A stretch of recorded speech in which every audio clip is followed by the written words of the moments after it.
pourquoi les gens ne font pas n'importe quoi, pourquoi ils font ce qu'ils font, pourquoi par exemple les fils de professeurs réussissent mieux à l'école que les fils d'ouvriers. Comment ça se fait que ça se passe comme ça dans le monde social et pas autrement? Le monde social n'est pas une espèce de mouvement perpétuel, de changement permanent. Bon, alors, parmi les facteurs de stabilité, de permanence, bon, il y a évidemment la transmission du capital. Bon, le papa riche peut donner de l'argent à son fils pour qu'il crée une entreprise. Et du coup, bah, il va se reproduire. Il ne deviendra pas ouvrier. Mais aujourd'hui, de plus en plus, il y a une autre forme de capital, bon, qui est ce que j'appelle le capital culturel. C'est plus difficile à définir. Bon, c'est d'abord la langue, c'est une certaine maîtrise de la langue française, mais la bonne langue française. Bien sûr, tout le monde parle la langue française en France, mais c'est une langue française qui n'a pas de valeur sur le marché scolaire. Bon, si vous parlez cette langue-là, vous aurez zéro. Bon, c'est la langue, c'est bon, tout ce qui va avec.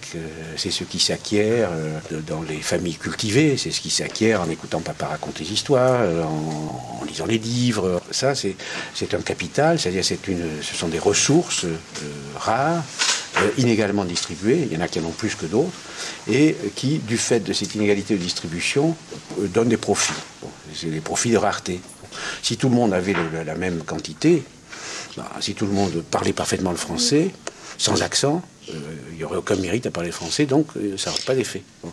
C'est parce qu'il y a des différences que ça paye de bien parler le français.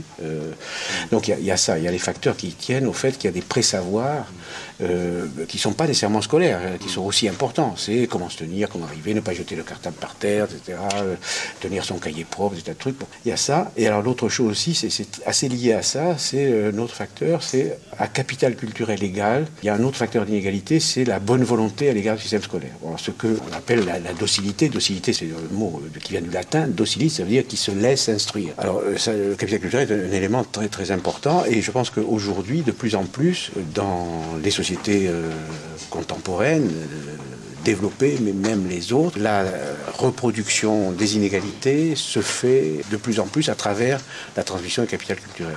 Quand j'ai commencé à travailler, on disait la mobilité sociale, les États-Unis sont le pays de la mobilité, une génération, self-made men, etc., etc. Bon, c'est du bidon, c'est du pipeau. Alors, il y a des inégalités. Bon, ces inégalités, elles tendent à se perpétuer. Bon, c'est les dominants, ceux qui ont intérêt à dire que c'est bien que ce soit inégal. Bon, voilà. Alors ça, c'est un des grands principes empiriquement validés. Enfin, les gens ont tendance à dire que les choses sont bien quand elles vont bien pour eux. Enfin, voilà, ça, c'est une loi sociale pas très compliquée, mais qui est vraie. Quels déterminants sociaux, quelle raison sociale il a de me dire ça?